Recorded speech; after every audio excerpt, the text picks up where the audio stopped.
What is up, Chibi Monkey fans? My name's Justin. How's it going? Today we got something a little bit special for you and a little bit different. We are going to be reviewing chapter 63 of Dragon Ball Super, the manga. And the reason for that was because my initial plan was actually to go back and watch Dragon Ball Z and Dragon Ball Super and then try and review past fights that I've seen 100 of times. But then I felt like that wasn't genuine enough. That's the best way we can both enjoy the content, because something that I've watched 100 times, you guys probably won't enjoy the reaction anyways. So this is kind of the best idea I came up with, and I hope you guys like it. We start off the chapter with Mira staring down Moro face to face, and Jacko's kind of standing off to the side wondering where Miras has been all this time. And Miras then replies that he's been busy and that he was tied up with other matters. He then says he's come here to finish someone's training, and Jacko's wondering who that is, and obviously Miras is talking about Son Goku's training. Moro then realizes that all the Z fighters have disappeared from the field. Miras then launches his attack to buy the Z fighters some time, and attacks with something that resembles closely to the power pole that Goku used to use as a child. Miras then attacks Moro, and Moro realizes that there's zero life energy coming off of him, which means he's most likely a deity, or a god.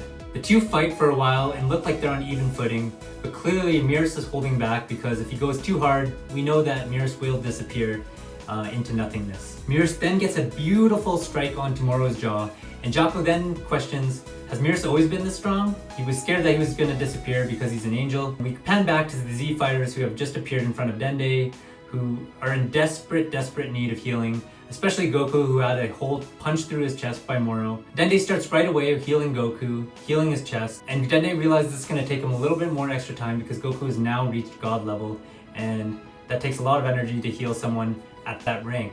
Without even a breather, as soon as Goku is healed, he senses that Moro is nowhere to be seen and flies towards the fight between him and Maris. Moro begins to gain footing on top of Maris, but quickly realizes that Maris is holding back. And as he says that, Goku appears on the battlefield, ready to go, and turns into Ultra Instinct Sign for another round against Moro. However, we know that Moro is far stronger than Ultra Instinct Sign at this point, and Goku poses little to no threat to him, and Moro quickly deals with Goku. Goku turns to Miras and says that the training has been all for nothing. All this training for Ultra Instinct has little to no fruition, and Miras goes to say, no, the training has worked fine, you just need the last trigger. Goku's confused by the statement, and Miras decides that he's now able to unleash his full power.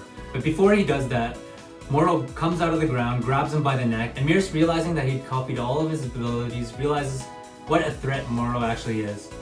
And so Miras quickly apprehends him, shatters the crystal on his hand, and then begins to talk about that since working in Galactic Patrol, he has developed a sense of justice, which angels are not supposed to develop. Because as we know, angels are not allowed to have a sense of justice. They are meant to be neutral and have no sense of good or evil. They are only meant to have balance inside the universe. Miras then begins to describe that no matter what, through thick and thin, all the Galactic Patrolmen are generally weaker than their counterparts.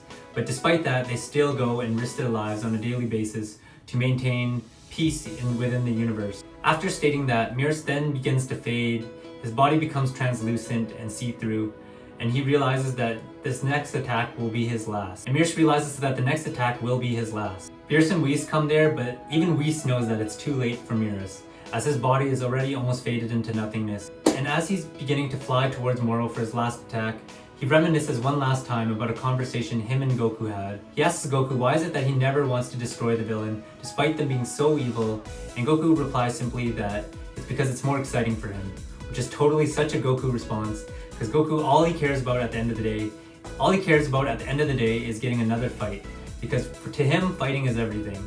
And we've seen him do this time and again with Frieza, with Vegeta, with Piccolo. You know, he's tried this with a bunch of different villains. Sometimes it's not successful, but he always gives the villains the opportunity to change and try and see the light. Beerus dashes in and flies through the last energy ball that Moro throws at him.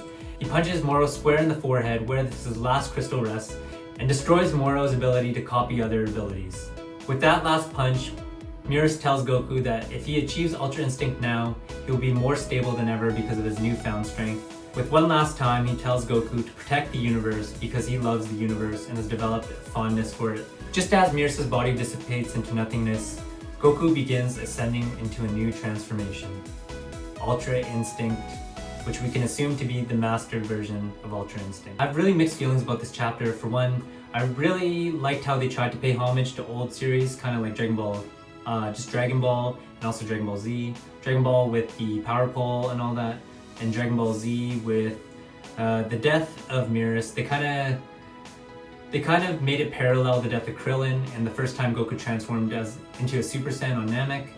And the reason why I didn't really like it though was because I kind of enjoyed the fact that Ultra Instinct was its own thing. With this kind of ascension, it kind of mimics Super Saiyan, which we were trying to get away from, because every previous transformation has been triggered by anger, and Ultra Instinct was supposed to be something that was emotionless, just off of pure instinct, and you know, just muscles working by themselves basically. I think this kind of backtracked Dragon Ball Super and is kind of recycling things we've already seen before. I really enjoyed the fact that it was its own thing, but now this has kind of ruined it for me. But who knows, we'll see what the next chapters bring us. But let me know what you guys think down in the comments below. Do you think that they should have gone a different route with the transformation from Mastered Ultra Instinct? It just really doesn't make sense for me that it was triggered by anger and the death of a loved one. That is totally a Super Saiyan transformation, and I don't think it should tie up to Ultra Instinct at all. Like the video if you enjoyed it, and subscribe, it really helps me out. Thank you so much for tuning in, guys, and we'll catch you on the next one. Peace.